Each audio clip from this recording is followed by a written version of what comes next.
अस्सलामुअलैकुम, welcome back to my channel. I am Samreen और आज हम बात करेंगे एग्ज़ाम के स्ट्रक्चर के बारे में कि हम कहाँ पे मिस्टेक्स करते हैं और उसको कैसे करेक्ट कर सकते हैं। और अगर आपको बहुत ज़्यादा नॉलेज है, अब मैं ये नहीं बोल रही कि मैं आपको बताऊंगी और कुछ मैजिक हो जाएगा और आपके अच्छे मार्क्स आ जाएंगे। ऑफ कोर्स उसके लिए पढ़ना है, ऑफ कोर्स उसके लिए मेहनत करनी है और हो सकता है आपको मुझसे ज़्यादा आता हो, बट ये उनके लिए है वीडियो जिनको लगता है कि मेरे को बहुत अच्छा आता है और मैं बहुत अच्छा कर सकता हूँ या कर सकती हूँ, बट एग्ज़ाम के स्ट्रक्चर की वजह से उनके अच्छे मार्क्स नहीं आ पाते हैं। तो गलती हम कहाँ करते हैं वो बात करते हैं सबसे पहले, फिर हम कैसे एग्ज़ाम को करना है अटैम्प्ट वो हम इसमें सीखेंगे। तो जहाँ हम गलती करते हैं उस पॉइंट को पकड़ते हैं। सबसे पहले एक छोटा सा एग्जाम्पल लेती हूँ मैं। जैसे अगर आप नॉर्मली किसी से मिलते हो, राइट, और आपने मिलकर बोला hello how are you, intro आप कर रहे हो, अपना इंट्रो से दे रहे हो, तो आप एक्सपेक्ट करोगे सामने से भी इंट्रो आए, ठीक है। यानी कि आप इंट्रो की बात करो। अगर सामने वाले से आपने इंट्रो पूछा है कि अपना इंट्रो दीजिए और आप इंट्रो की जगह हॉबीज़ बताने लग गए, रूटीन बताने लग गए, आप एक्स्ट्रा चीज़ें बताने लग गए, तो सामने वाले पर्सन का वहीं से ध्यान लूज हो जाएगा आपकी तरफ, इंटरेस्ट नहीं आएगा उस चीज़ में। ऐसे ही सेम हमारे एग्ज़ाम की तरफ होता है। जो हमारे एग्जामिनर होते हैं वो भी हमारी तरह इंसान होते हैं भाई, तो उनको भी चाहिए कि थोड़ा सा एग्ज़ाम थोड़ा लगे, अट्रैक्टिव लगे, राइट।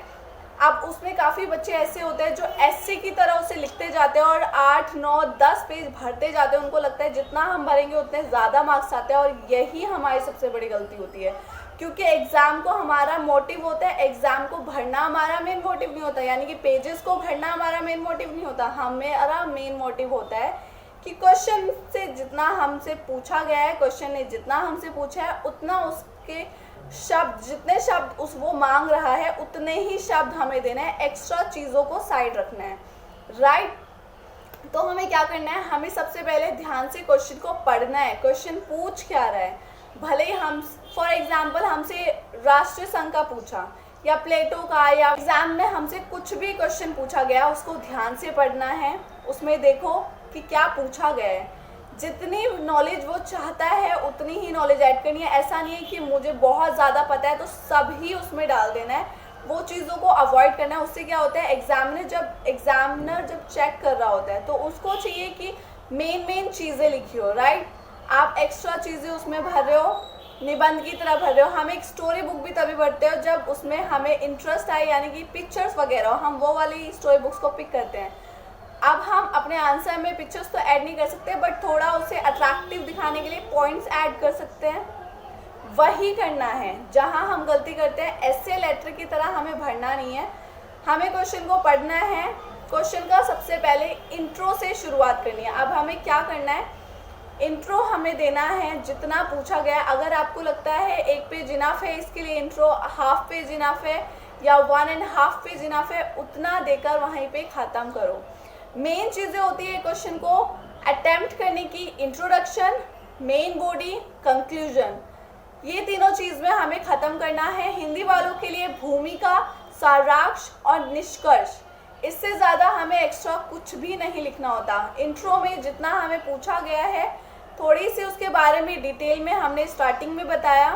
मेन बॉडी भी क्या लिखना है, पॉइंट्स जितने ज़्यादा हो सके, ठीक है। जब एग्जामिनर चेक करे तो उनको लगना चाहिए, अब वो आपको पर्सनली नहीं जानता है, जो वो आपको ये पता लगा सके कि इस बच्चे को तो बहुत ज़्यादा ज्ञान है, बहुत ज़्यादा नॉलेज है, तो इसके पीछे इतना कोई रॉकेट साइंस नहीं है। वो आपको जब एग्जामिनर उस पेपर से उस बच्चे की नॉलेज का अंदाज़ा लगा रहा है, अब वहाँ पे इतना सारा आप लिख दोगे तो आपकी जो इमेज है वो अच्छी नहीं गई है। उनको तो ये लगेगा इन्होंने कहानी भर दी है। तो कहानी की जगह अगर हम उसी को थोड़ा सजा कर लिखे, थोड़ा अच्छे वे में लिखे, स्ट्रक्चरल फॉर्म में लिखे, तो कितना उनको भी अट्रैक्टिव लगेगा और लगेगा कि बच्चे में कुछ नॉलेज है, बच्चे ने सच में कुछ पढ़ा है। क्योंकि एग्जामिनर के पास इतना टाइम नहीं होता है, हज़ारों लाखों बच्चों की कॉपी चेक करनी होती है, उन्हें जो पेजेस होते हैं या डिजिटल फॉर्म में अभी एग्जामिनर वो चेक कर रहे हैं, उनको भी डिजिटल फॉर्म में ही चेक करना है, तो उनके पास इतना टाइम नहीं है कि वो एक एक वर्ड पढ़ सके, तो वो एक एक वर्ड में जाकर नहीं पढ़ेंगे। उसी की जगह अगर वो बच्चे की शीट पे देखेंगे बच्चे ने इंट्रो में बहुत अच्छा इंट्रो दिया है, अगर वो इंट्रो पढ़ते हैं तो मेन बॉडी में अगर वो देखते हैं जो रिलेटेबल पॉइंट है। अब ऐसा भी नहीं है कि आप कुछ भी लिखो, रिलेटेबल पॉइंट हो और उसे हाईलाइट करो। जितना ज़्यादा हो सके उसको हाईलाइट करोगे तो एग्जामिनर की नज़रें सीधा आपके पॉइंट पे पड़ेगी और फिर उनको पता लगेगा कि बिल्कुल रिलेटेबल नॉलेज है। और उसके बाद लास्ट में आता है आपको बहुत, आप पॉइंट्स बनाइए जितना आपको लगता है कि सफिशिएंट हो, सफिशिएंट नॉलेज देके आप ख़त्म कीजिए, राइट। लास्ट में आता है आपका कंक्लूजन। कंक्लूजन में क्या लिखना होता है, इंट्रो आपने दे दिया, मेन बॉडी दे दिया, अब जो उसका पूरा निचोड़ है यानी कि पूरा जो कंक्लूजन लास्ट में निकलता है वो आपको हाफ पेज में ख़त्म कर देना है, या फिर एक पेज अगर आपको लिखना है हाफ पेज में जितना हो सके उसको ख़त्म कीजिए। मैक्सिमम आपके 5 पेजेस होने चाहिए। आपको ऐसा नहीं है कि 8, 10 या 15 पेजेस नहीं भरने हैं, उससे आपका टाइम ही चला जाता है काफ़ी। और मैं आपको गारंटी के साथ कह रही हूँ, आपको ये श्योरिटी दे रही हूँ इस बात की कि अगर आप इंट्रोडक्शन, मेन बॉडी और कंक्लूजन लिखते हो ना, डैम श्योर आपके बहुत अच्छे मार्क्स आने वाले हैं। आपको जितना आप चाहते हो ना, आप एक्सपेक्ट कर रहे हो अपने, आप जितना आप लिख कर आए हो और आपको लगता है कि मैंने सफिशिएंट नॉलेज दे दी है, तो लास्ट में मैं आपको एक बात ज़रूर बोल रही हूँ कि आपके बहुत अच्छे मार्क्स आने वाले हैं। और आप फिर मुझे थैंक्स मत बोलना, जस्ट किडिंग। बस आप सेटिस्फाई हो जाओगे कि हाँ मेरी मेहनत रंग लेकर कर आई है। ये थोड़ा मैनेज कर लेना, मैंने फिल्मी लाइन बोल दी है। तो आपकी मेहनत एक्चुअली ऐसा होगा कि आप जो एक्सपेक्ट कर रहे हो कि मैं इतना अच्छा स्कोर कर सकता था, फिर आपको ये नहीं होगा मैं इतना अच्छा कर सकता था बट हुआ नहीं। आपको ये होगा कि मैं इतना अच्छा कर सकता था और मैंने इतना अच्छा किया, क्योंकि जो क्वेश्चन मांग रहा है आपने उतनी डिटेल उसको दे दी है, राइट।